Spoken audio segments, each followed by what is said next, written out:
I'm here to tell you that the journalism space is a very important space to enter because it is just as intimate. It's a calling, the way that the military is. Journalism is a calling, and it's hard, hard work.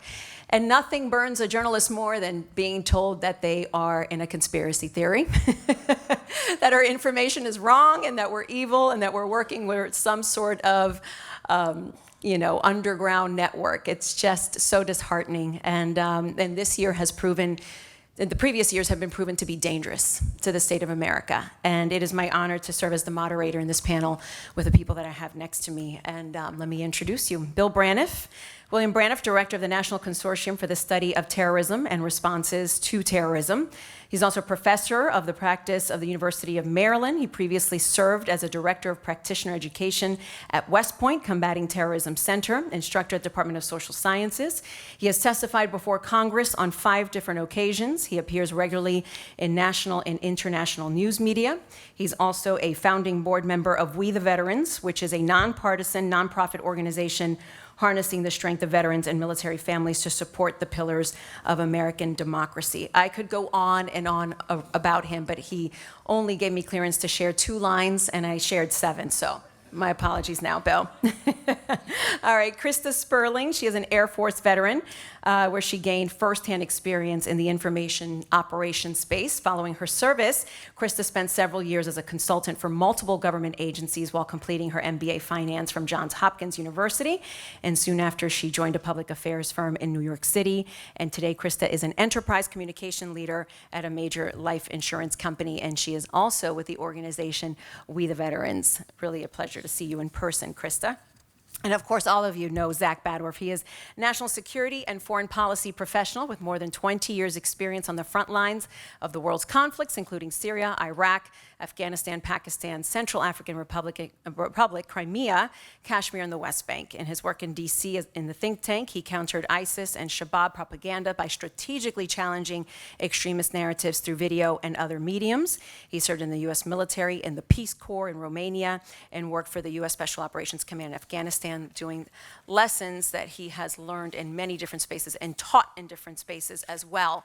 And recently we met virtually for the work that you did for NBC News and our Veterans Network presentation. So thank you so much, Zach, for doing that. So we're going to jump right into this because working in Pennsylvania, working in Philadelphia, I remember the day that we had Joshua Macias show up at the Pennsylvania Convention Center screaming "Vets for Trump" with a truck full of artillery in front of the convention center saying that the Democrats were stealing the election.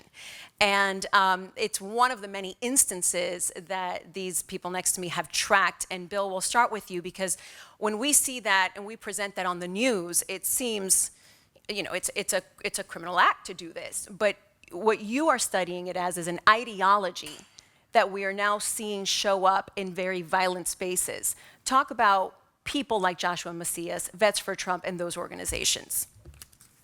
So we study, we track information on individuals who engage in criminal acts to advance an ideology, whatever that ideology may be. So we look across ideologies. We're agnostic as to motivation. If you engage in the criminal behavior, we'll then look at what the motivation was, right? But it's behavior first that qualifies you for study, and then we look to the motivations.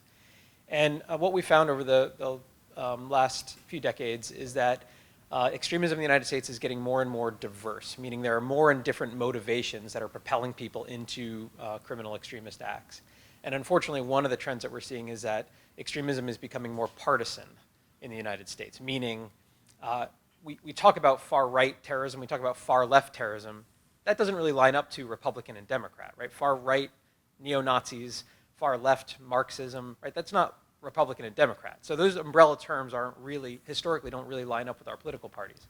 But unfortunately, what we're seeing more recently is more partisan terrorism, where individuals are engaging in violence on behalf of or against a political party or a political actor. And in a 2-party democracy, that's really dangerous, right? It's really concerning when we no longer see politics as an arena for compromise, an inclusive representative government, but a zero-sum game where I cannot lose. And it's worth engaging in violence to prevent that from happening, right? That's really dangerous. And of course, those kinds of ideas, that's happening across the United States. Veterans are not immune to that. No community is immune is no matter how strong that community is, no community is entirely immune to the siren song of an extremist narrative.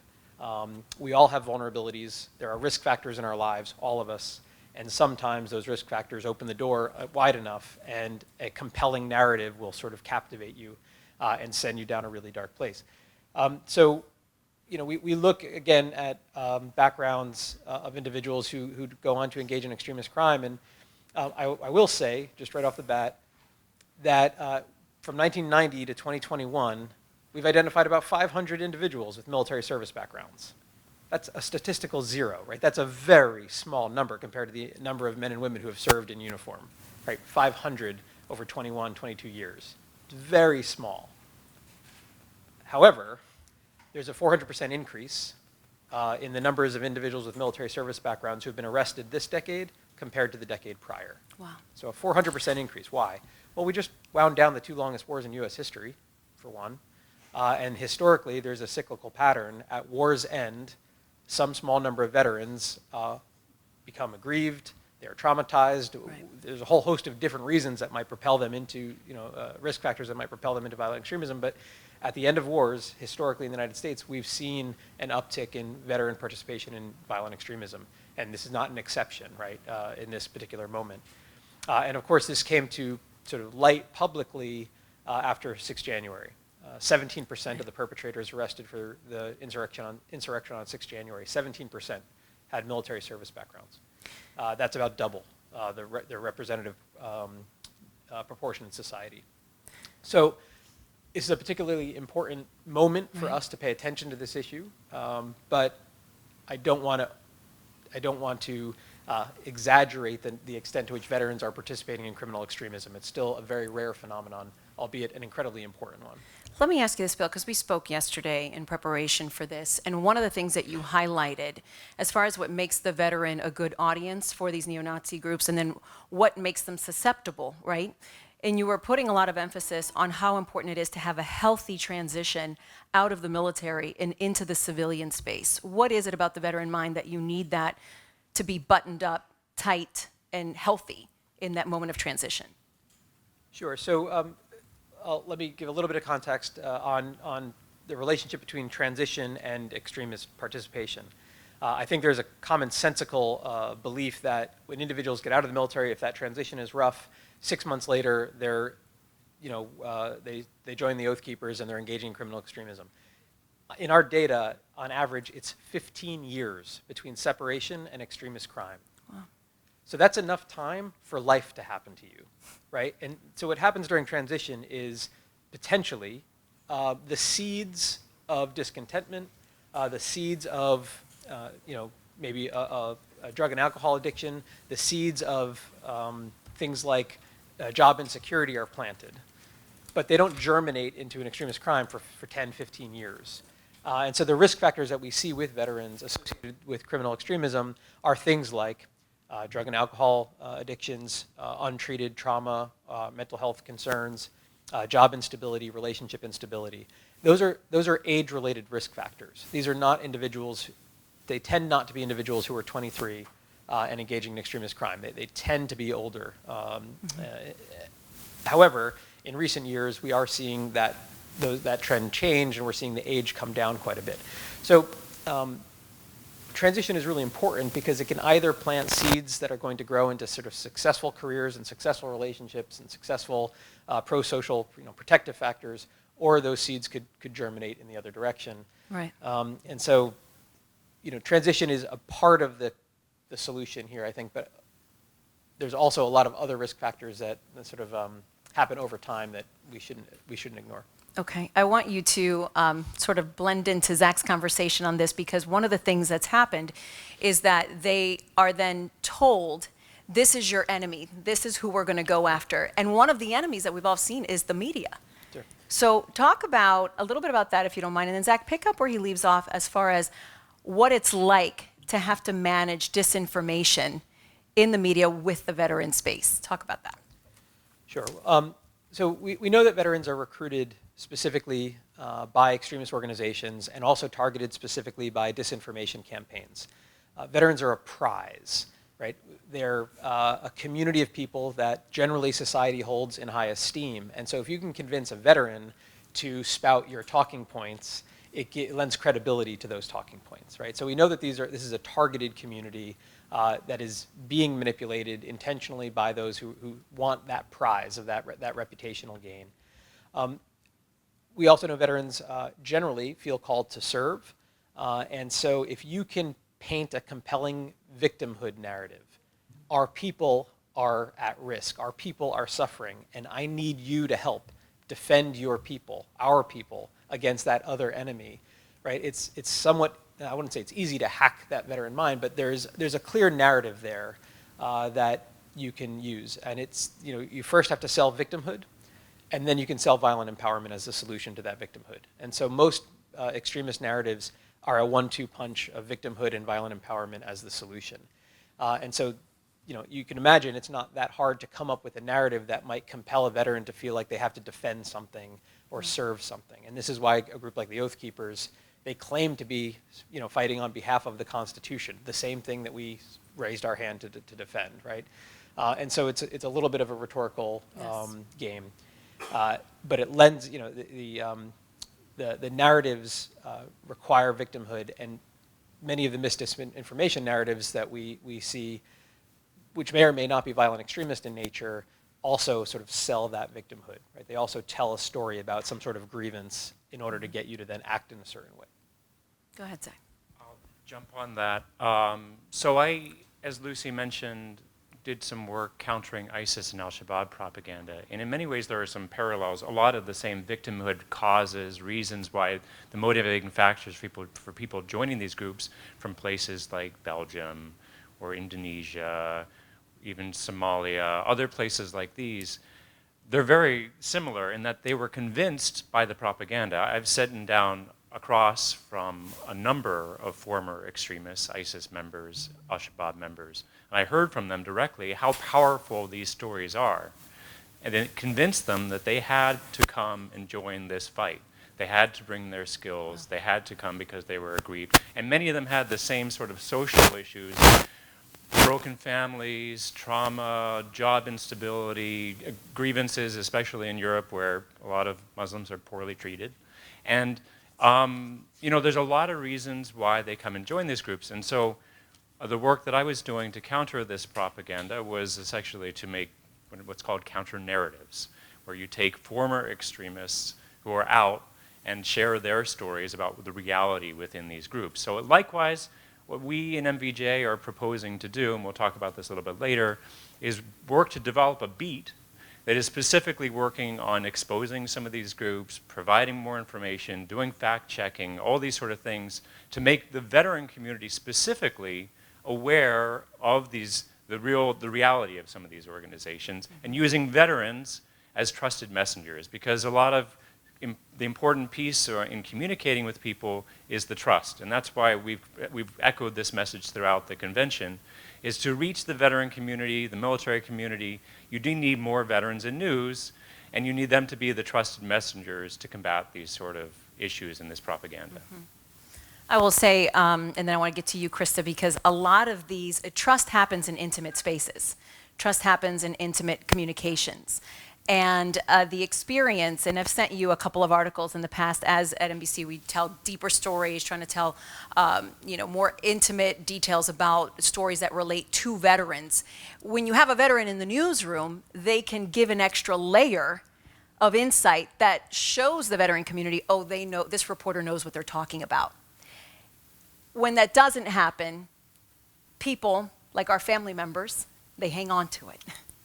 And Krista, I want to get into your story, because one of the things that We the Veterans is doing is trying to draft more veterans into polling places to, one, replace the people who have passed because of COVID. It was always the older generation that would work the polls, so there's a need. And two, if you have veterans participating in elections, the idea is that there's less distrust in the electoral process. Yeah. But for you, you were feeling the pain of someone in your own family falling for these conspiracy theories. Is that what motivated you to start this project? It is. I saw someone I love very much, very close to me, falling into a rabbit hole of conspiratorial thinking and false information. And this isn't an uncommon story. I think we all have probably felt this from someone. But what happened to me was I saw her going down this path, and at one point she said to me that other veterans think this. There are veterans who think this, so of course it's true. And so I think that the power that our voices have is something that we should not forget. And you know, to have her say that to me, and I'm a veteran myself, and then to have her question my patriotism at one point because our views were different, that was really hard. And when January 6th happened and I saw the number of veterans there, I went to a pretty dark place for a while, and then I finally said, I can't just sit here. I have to do something. This is my community who's here, who I've seen have an impact on exactly these types of people, and it's sad and it's tearing the country apart. And that's what led me to find these other great people like Bill, and that's why we started We the Veterans. And the initiative that we're talking about here is called Vet the Vote. And we set out to recruit 100,000 veterans and military family members to serve as poll workers. This person in my life is very concerned about the elections. And I'm happy to say that she has signed up to be a poll worker this year. Wow. And recently told me that she got called by the county board to do that. So I hope that that gives her a little bit more faith in the election process. And then as you were mentioning, if we can have veterans in these polling places so that people can say, these are the people we trust who are here, who know how to follow rules, who are going to keep our elections safe, hopefully that continues to build more faith in the process. Absolutely. Can you talk a little bit about what that conversation is like? One of the things that they're doing is going to NFL games and recruiting at NFL games to be able to get people to sign up to work as poll workers. What does that conversation sound like?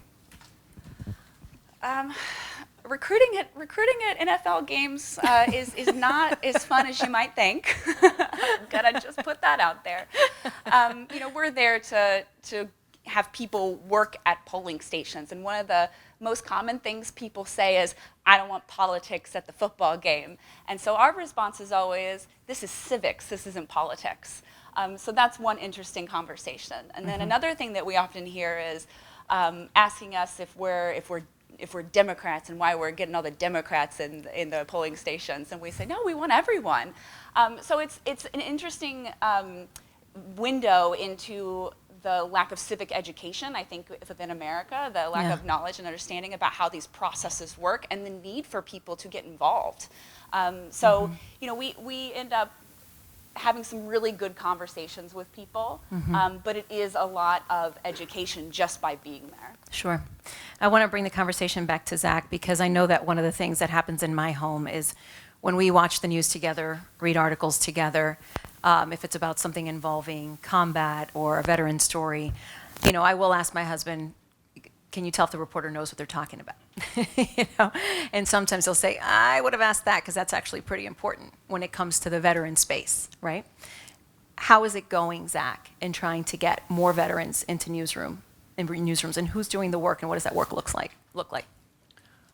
When we started this organization in 2019, so we're still very new, we did a look at the census data to see how many veterans are actually in America's newsrooms.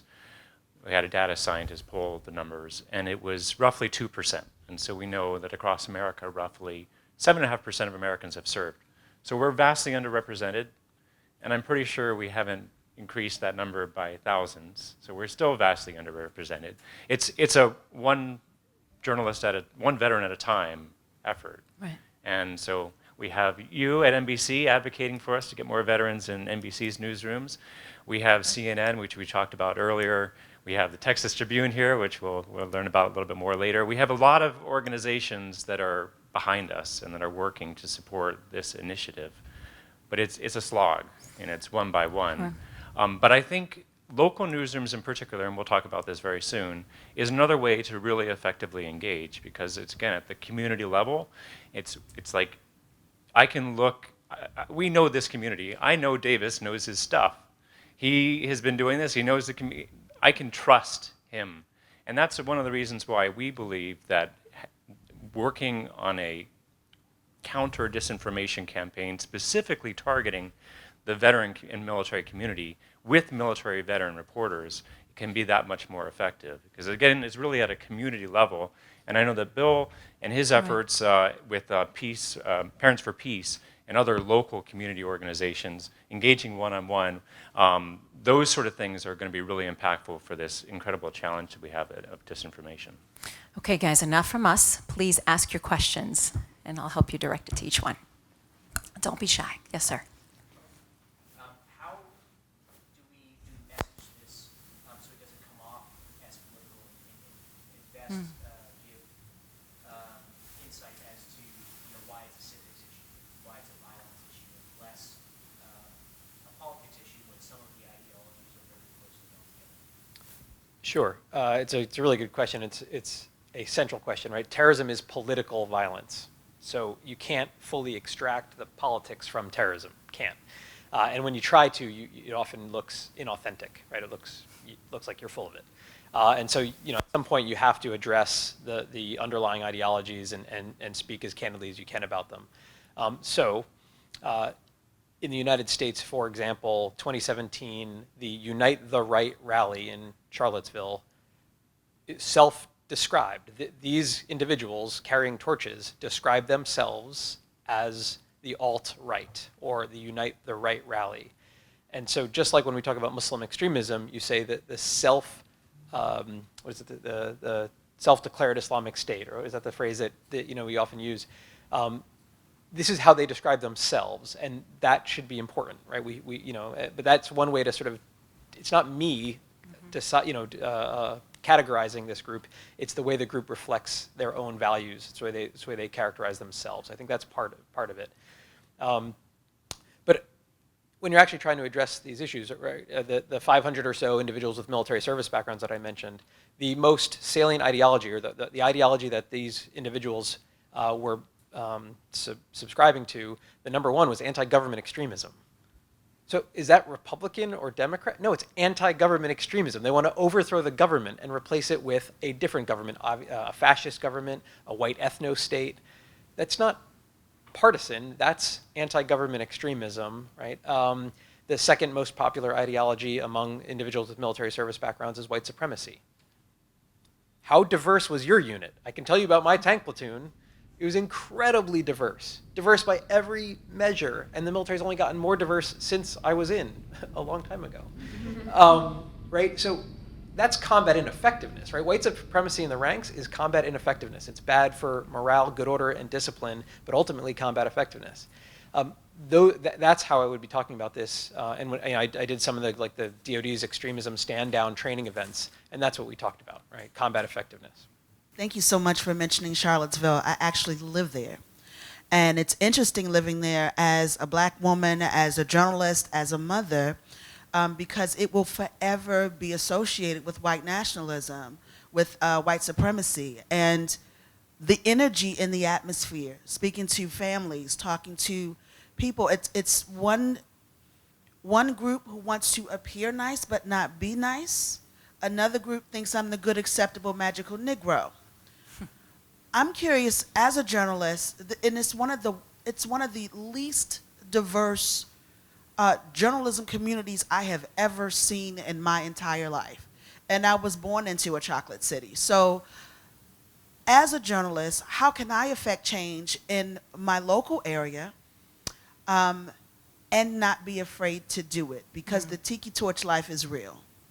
It's very real. Whenever there is a racial incident in this country, the first thing you hear on every single newscast is a remembrance about the Unite the Right rally. And I live next to UVA. Wow. I'm right there. And they literally had that rally because of a loophole in their bylaws. Nobody else would have it. So how can I, as a journalist, and I'm an independent journalist, because, again, it's not diverse and it's not welcome to be diverse in the newsrooms, how can I affect more change as an independent journalist and as a citizen in those areas?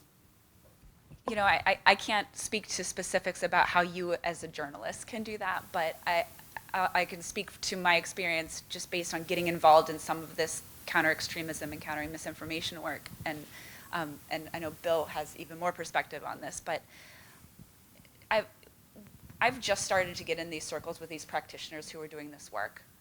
And the types of threats that they receive online is just jarring.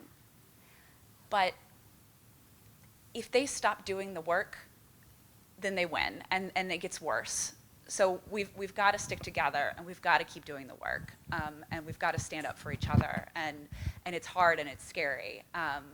When we first started We the Veterans, my partner, the first thing he said was, how are you using a VPN? How are we protecting ourselves online? Like doing all this stuff just to make sure. And the threat is real, and I wish I had better advice for you, but all I have to say is thank you. And we see you and we feel it, and I can't imagine what it's like for you in particular, but thank you. Just one quick thing. I know that We the Veterans is the recipient of a new grant from Department of Homeland Security. Congratulations. And that there will be some programming in communities, I believe, in partnership with Parents for Peace. Can you tell me, Bill, I'm sorry to interrupt and take the mic away, No, but I'm do it. actually very curious to see what are the next steps in local communities.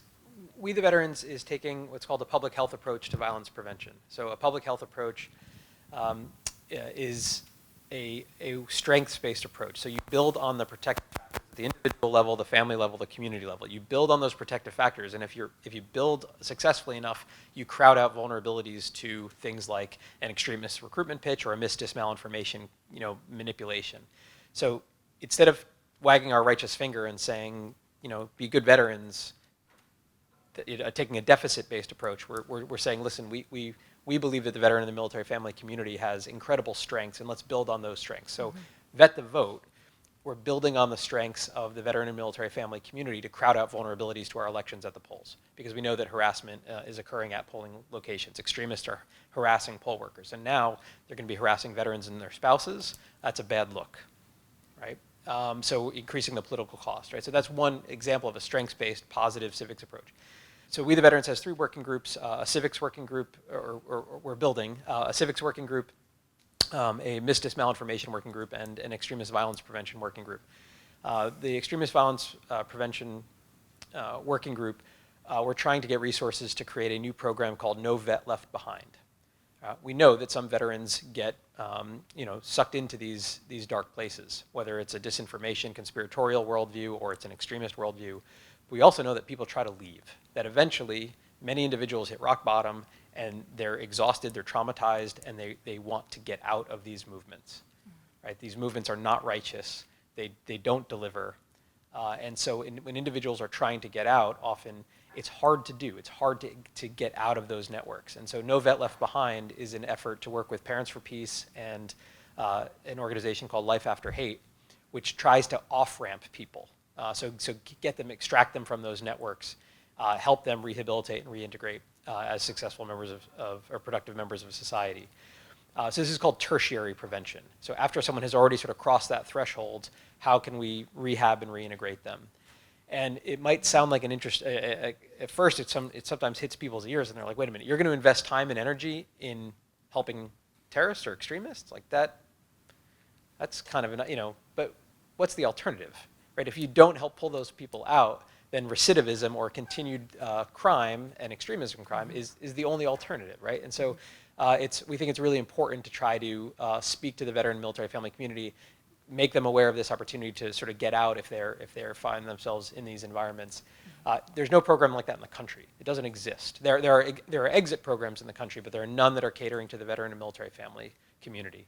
And so we're trying to create the first in partnership with organizations that do this professionally. So that would be one example of what we hope to do. And those are very local, very intimate programs, right? That's a one-on-one kind of a behavior. And our idea, just so you all are tracking, is that MVJ and our future program on this can work collaboratively with We the Veterans and plug in our journalists and our veteran community, help support it, and specifically use the research and the reporting on this important issue to augment and, again, build the trust level.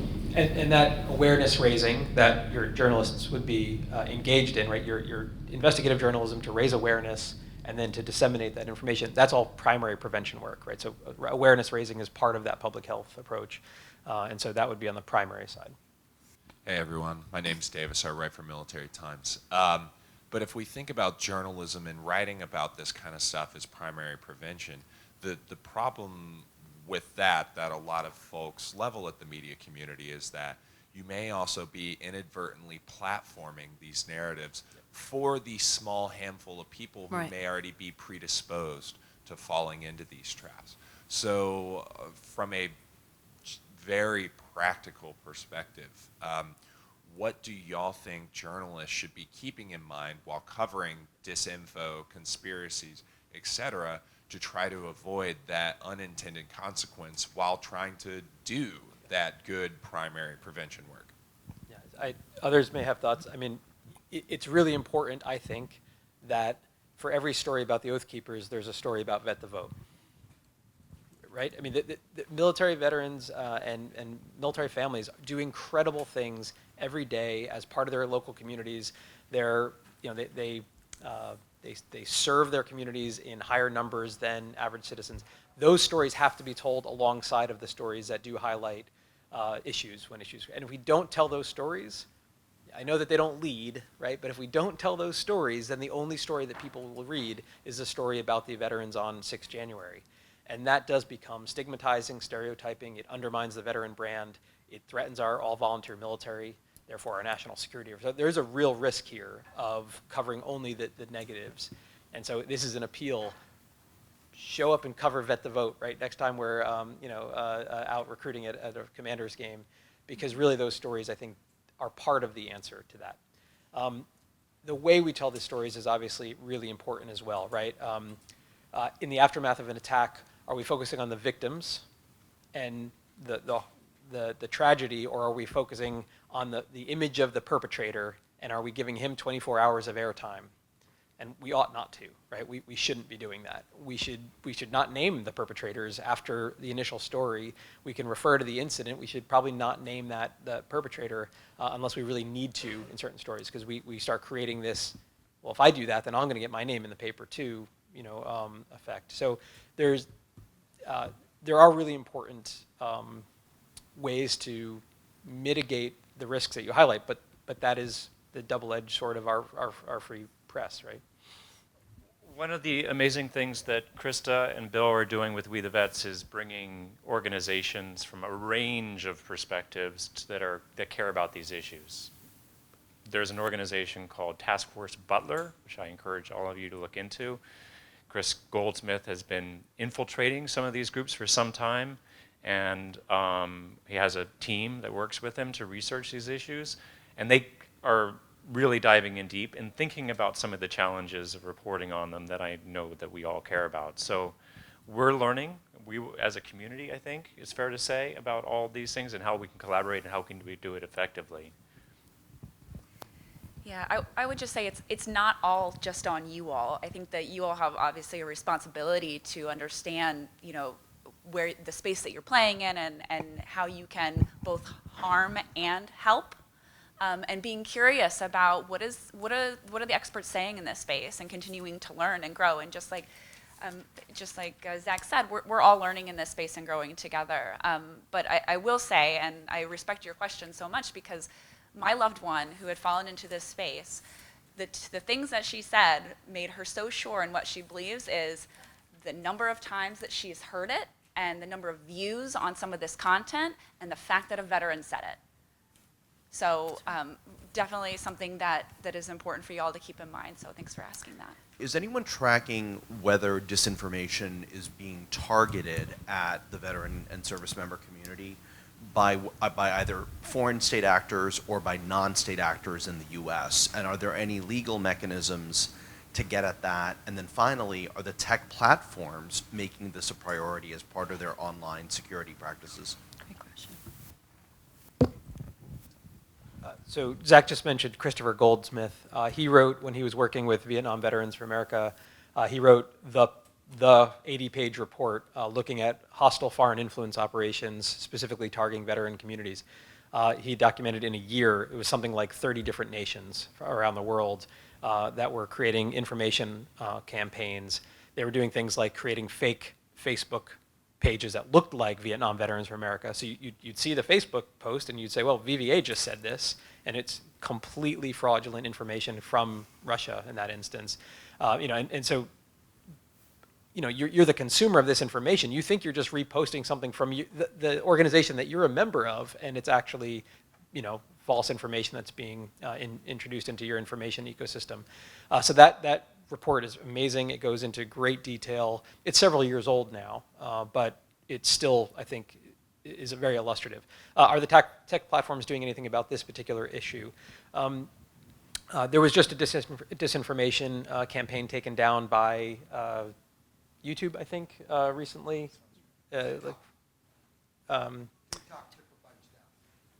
So tech platforms will sometimes identify specific campaigns and take action against them. We cannot count on that to happen in a robust enough way for it to make that much of a difference, to be totally frank. And I don't mean to be overly cynical, but they don't have the resources to do that effectively. Most tech platforms are small. There's a handful of people there. When we think about tech platforms, we think about Facebook. Facebook is the anomaly. It's the exception. Most of these platforms are very small. They don't have a policy team. They don't have a counterterrorism team. They definitely don't have a disinformation team. They've got 7 engineers who are writing code, and that's the platform. So we can't really count on that. And then I guess the other issue is it's really difficult to deal with the kind of volume. So there was a Carnegie Mellon study that looked at something like a 6-week period of time in 2019 or 2020, and they just counted stories about COVID-19 and how many were disinformation versus accurate, honest stories. And it was something like 50% of the COVID-19 related stories on Facebook during that period of time were disinformation. So it's ubiquitous. It's everywhere. From what I've heard about what some of the bigger tech companies are doing, we're in conversation, MVJ, we're in conversations with Google and Facebook about working with them on this particular problem set. And we heard at the Eradicate Hate Summit that Moonshot, if you're familiar with that company, is also collaborating with Facebook to effectively replicate the redirect method, if you guys are familiar with that one, where people, for example, search for ISIS propaganda on Google, but it redirects them to content that might be a counter-narrative. So Facebook apparently, she said this publicly, is working on a similar methods in their search tool as well. Okay, go ahead, sir. Hi, my name is Timothy Pena. I run an organization called Veterans Justice Project, specifically for the incarcerated veteran. So I'm very interested in our topic.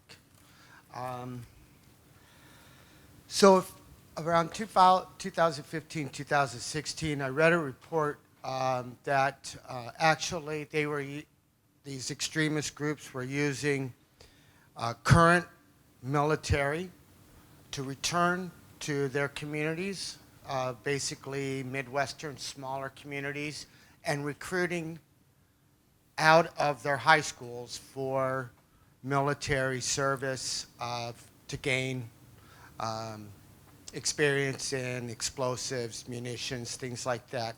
Is that something that ever really came to fruition, do you know? And then I have a follow-up Sure. with that. So it's a quick answer.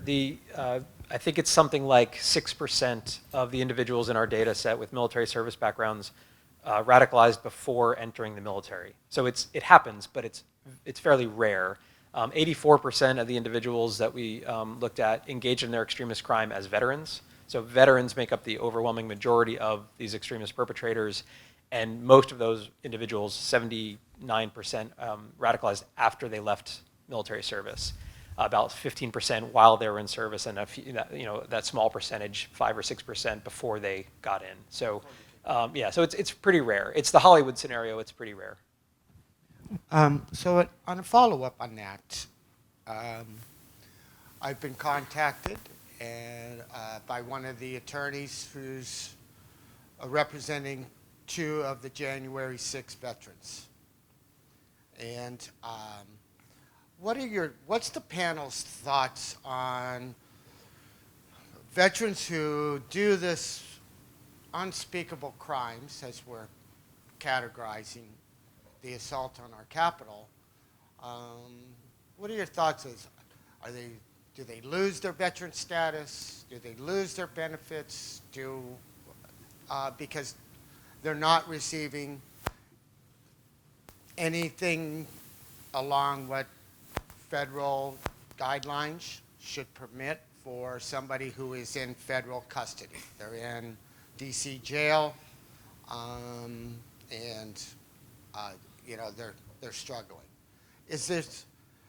I mean, are we as a society look at them and have no empathy for them whatsoever? Do we have some for them as a veteran?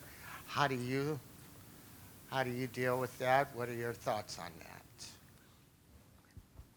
If you want to grab it now.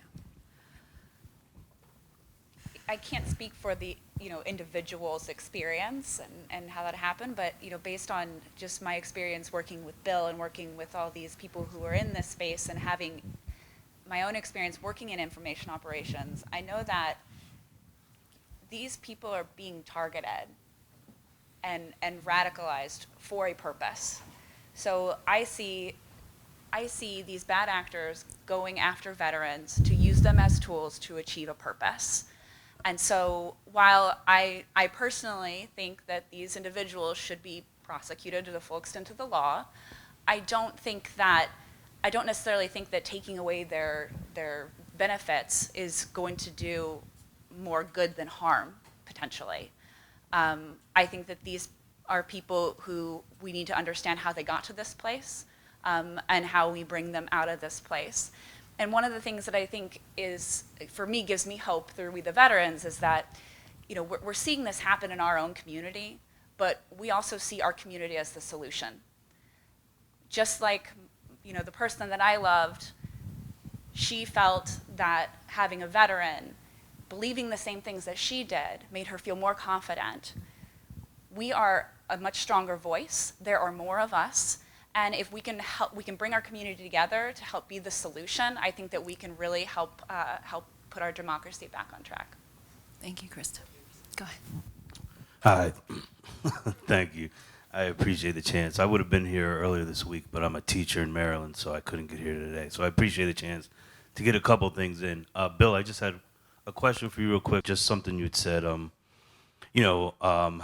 much of the radicalization happens after they discharge, and also just the diversity within the military. And obviously, as I think I heard in the last panel as we walked in, it's the military is not a monolith, right? There's distinct differences between various MOSs and branches. And I myself, I was a grunt, and so I would say I felt like I witnessed a lot of maybe soft radicalization within the military, particularly on these southern bases. I was a Marine, and complicated history and present with race in the Marine Corps as well as gender, maybe the worst out of the services. And with the diversity aspect, I always felt there was a problem. As a grunt, I felt that particularly African Americans were well underrepresented in the combat arms. And within the Special Forces world, I mean, Navy SEALs, Virginia Beach, I'm assuming, it's abysmal, the dearth of diversity within those special operations communities. And I just wonder if this is something that your organization or any organization you're knowing about are taking to DOD, to policymakers to address, to understand, because these things incubate, whether they become hard radicalized or soft radicalization or kind of cultural warriors while they're real warriors, and then that festers and becomes something else in the veteran world. I almost feel like there's a place to address this within the military before they become veterans, particularly, again, in those combat arms worlds where I call it the Vietnam effect, where there was an overrepresentation of African Americans in Vietnam.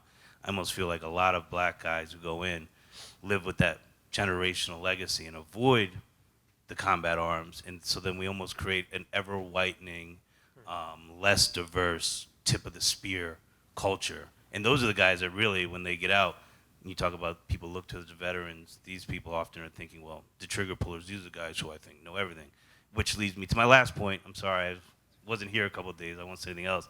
I'm really happy to hear about the civics engagement because as a social studies teacher now, I did work at NBC Sports for a few years, but now I'm a social studies teacher. And a lot of issues I have with my Marine buddies, half the time they spout all this stuff, and I say, well, first of all, the problem is you don't know what you're talking about, right? Like, you just don't understand the dynamics. Like, you missed the boat, or your school system missed the boat on how our government works and how it's supposed to work. And so that really happy to hear that civics thing is happening, but how do we broaden that and strategically start to target these populations? So I know I just laid a lot, I'm sorry, but thank Great you for question. indulging me. Thank you. Thank you. Yeah, I mean, awesome. Thank you. We could probably each riff a little bit off of your comments. So we haven't approached DoD to talk about diversity as a specific topic, but there's an interesting history in the military with its approach to sort of diversity and inclusion, and certainly room for, significant room for improvement. There's this idea that, I don't see race, we all bleed green. That's the legacy of post-Vietnam, right? That was the military trying to do diversity and inclusion in a very bureaucratic way, saying, well, what if we just pretend like it doesn't exist, and that because of, we've all sworn this oath, then I only see green, and that, right, that doesn't work, right? And so the military is trying to, the Pentagon is trying to figure out how to do this better, but I think it's it's a significant challenge. I can't speak to the specific demographics about combat arms versus non-combat arms. It's a really interesting point and a good question. And then maybe you want to talk about sort of civics a little bit? I'll turn to you. Okay. So one of the things that we've done through Vet the Vote is we've created a coalition of military service organizations, veteran service organizations, and military family organizations. And part of the way that We the Veterans is operating is that we're creating these programs, but there's already a wonderful network of these organizations that are connecting veterans and military family communities together. So when you talk about scaling some of these programs, that's the answer. The networks are already there, we just got to activate them. And one thing that we found through Vet the Vote is that when we go out to these communities, when I tell people about the poll worker shortage that's happening across the country, a lot of them just don't know what's happening. They don't know that they need to be stepping up in their communities as poll workers. They don't realize that poll working is something that's hyper-local. One county can have a dearth of poll workers and one can have a surplus, but they can't share. So they don't know this stuff. And as soon as we tell them, they say, I can do that. I want to help. How can I help? So if we put the call out there, the community is going to answer it, and we know that. We've already done it once, and we'll do it again. So I think there's real opportunity with scalability. I'll just very quickly update you all. I mentioned the project that we're working on with military veterans and journalism to get more reporting on this particular challenge. And we are fundraising because these things cost money. You need to pay reporters to look into these things. And there's a whole infrastructure behind that. And we'll be working once the funding is secured with We the Veterans, with Task Force Butler, with military.com, with Military Times, with Task and Purpose, with Pointer, with PolitiFact, University of Alabama. We love partnerships at MVJ, and we can learn a lot from these other organizations. So there's been some significant progress over the past few months on the fundraising side, so I'm hoping in the coming months we have some really good news about moving forward on this. We have time for one more question. You've had your hand up for a while, so sorry. Yes, of course. Sir, what's your name, really quick? Come to you. Thank you for going before me as a social studies teacher. My name is Dan Lyon, and I work for Chalkbeat, the education newsroom. This is probably going to sound like a relatively partisan question, but I think it's worth asking. So there seems to be one party in which conspiratorial thinking has become more of a mainstream thought. So because I work at an education publication, we're covering the anti-CRT, anti-LGBT debates that affect teachers like him who teach social studies and civics. And as we're seeing this kind of great replacement theory become a very mainstream view for one party, and it's not necessarily misinformation or disinformation, right? But it's lack of information especially in states where we're going to see large groups that make up kind of the lion's share of the military. So like Texas, Tennessee, Iowa, a lot of Midwestern states.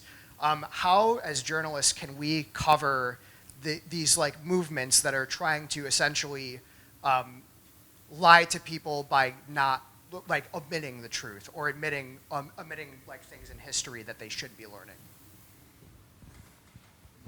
I mean, I don't know if I have a how to do that. Just do it, right? I mean, it's so important to get information out there that is, that lives up to journalistic standards. So actually, that would be my answer.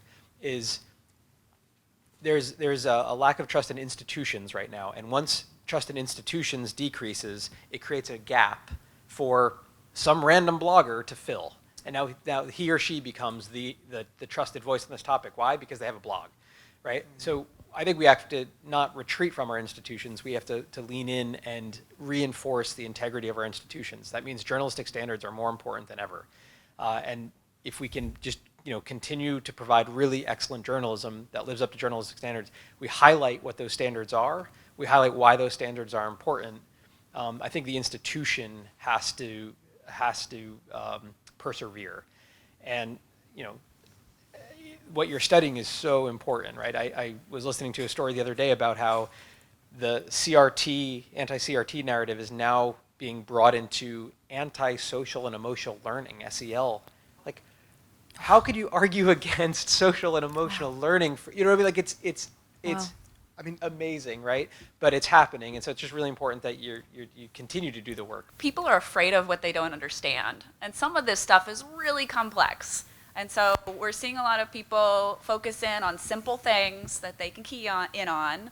And to get around that, you really have to dive into some of these complex issues. And I'm not a journalist. I do work in communications, and I've worked in communications for like 15 years. And the most challenging part of my job is making the complex simple. And I'm sure that you all feel the same way. So I think we just got to keep fighting that fight. Hi, Sarah Samore for Stars and Stripes. I can't remember if it was you or another panelist on the congressional hearing a few months back, but you mentioned about like the veterans who who are becoming involved in domestic terrorism, need like a services such as mental health and such. Now, what part do you think the VA has in help combat this disinformation? Thank you, Sarah. It's a great question. If you think about what the VA does, it provides benefits and services to the veteran population, right? Straightforward. When you look at the benefits and services that the VA is supposed to provide, they map very closely with the protective factors that crowd out vulnerabilities to violent extremism. So really what we need the VA to do is be the best possible VA and serve veterans to the best extent. Because if they do their actual day job well, it crowds out vulnerabilities to extremism and other negative things. What I don't think we want the VA to do is to retool itself to become a counter-extremism bureaucracy. 500 extremists criminal extremists between 1990 and 2021, 500. It's a really small number. You don't want to retool the VA to deal with a very small and rare phenomenon. You want it to be as good as possible at doing its primary mission, because that actually will make 500 450 or 400 or 350, right? So we actually don't think the VA should be leading on this issue. It runs the risk of politicizing the VA and driving veterans away from VA services, which is the worst possible outcome. And so staying apolitical, and even if these issues shouldn't be political, I think they are. And so that would be our sort of stance there. I would just say that misinformation is not just a veteran community problem. This is a whole society problem, and I think there are a lot of really smart people based on the mis and disinformation working group that we run, and thanks for mentioning that. There are a lot of people working in this space trying to figure out how to deal with this on the whole society level, and for us, we have access to this community. This is our community. This is our community that we can have an impact on, and so I think if we can focus there, use the trust that we have as veterans, that commonality, I think that can go a long way. Guys, cannot thank you enough for your questions and your expertise. I'll leave you with a couple of thoughts on this. I remember being in an all-hands meeting with the command and being told whatever we could be told where it wouldn't risk operational security, correct? and what can be shared with the families and what can't be. And it's a very hard thing to disassociate that way of thinking when you enter the civilian world.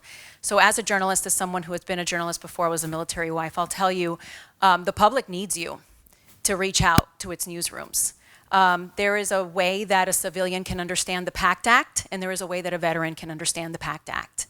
And, you know, I stalk Leo Shane's reporting, military times, and of course, it's so nice to see you, Sarah, in person. I see Stars and Stripes articles all the time, but it's so niche, and it can't be, because it's our security as a nation that needs it to not be niche.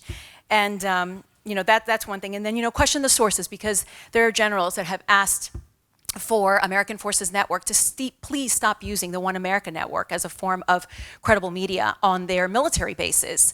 And what do? The One America Network recently, from a source actually that you introduced me to, Zach, he just flagged me, he goes, by the way, the network changed its name. It's now operating as a sub-channel. And they're trying to get back into the military bases. And so that's question your sources and teach your family how to question the sources. Teach the people we love how to get around this, because they're attacking us, because they know we're powerful and they know we're convincing to others because of our experiences. And then, as you said over the phone to me, Bill, Lucy, it's so important that we don't just tell them how sick they are, how vulnerable they are. It's so important to show them in these positive light, in these positive reporting. And to plug my employer, you know, we have a wonderful franchise called Those Who Serve. It ends, the newscast, Lester Holt ends his newscast with this. And if you know someone that is truly impressive, that needs their story out there, guys, contact your local station, because what I do then is I tell Christina at the network, Christina, we have a phenomenal story in Philly about this veteran. And then she pushes it, if she agrees with it. She pushes it and says, yep, it meets all the markers, this is great. There are people that are there to listen to you. And yes, it's mainstream media, and yes, we have our own, you know, brain span issues as to what we can digest, and some of us want to be these beat reporters all the time. We have to spread our attention to so many things. But if you show up in our email, and it's a good email, we will pass it on. So participate and teach your family members how to participate. And I just want to thank you so much for making us a part of your new venture here, and just know that we will continue to be a partner as much as we possibly can be, and hopefully more in the future, Zach. So thank you.